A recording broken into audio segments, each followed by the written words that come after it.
Tonight at the Republican National Convention, Ohio Senator JD Vance introduced himself to a national audience after being selected as Donald Trump's running mate. And now for some, the pick of Vance signified a choice that's in line with Trump's policies, while others raise concerns and ask if this vice presidential pick separates himself enough from the former president to reach undecided voters. NBC4's Kyle Beachy watched tonight's speech with local political strategists on both sides of the aisle. Okay, I'm here with Terry Casey and Morgan Harper. What were your thoughts on JD Vance's speech tonight addressing the RNC? Terry, we'll have you go first. Well, first of all, I loved his wife's intro. She's really a great person and a great story in her own right.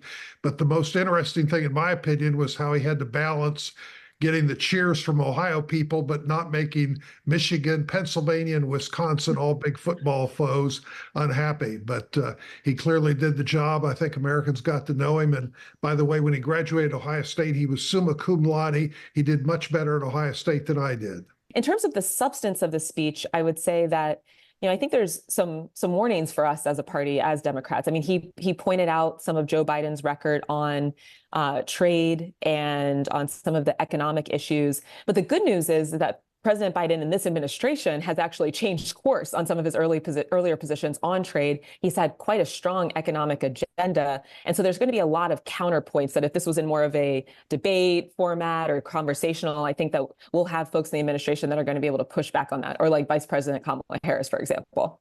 If JD Vance is the next vice president at 40 years old, he would be the youngest since Nixon, and that was over 70 years ago. Does that have a big impact on why he was chosen?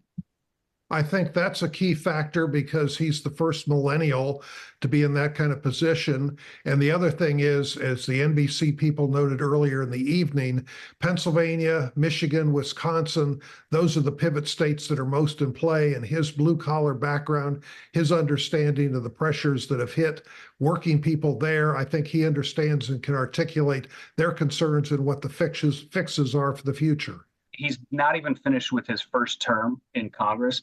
Is that lack of experience something that Democrats are going to hold on to and maybe use to campaign against him?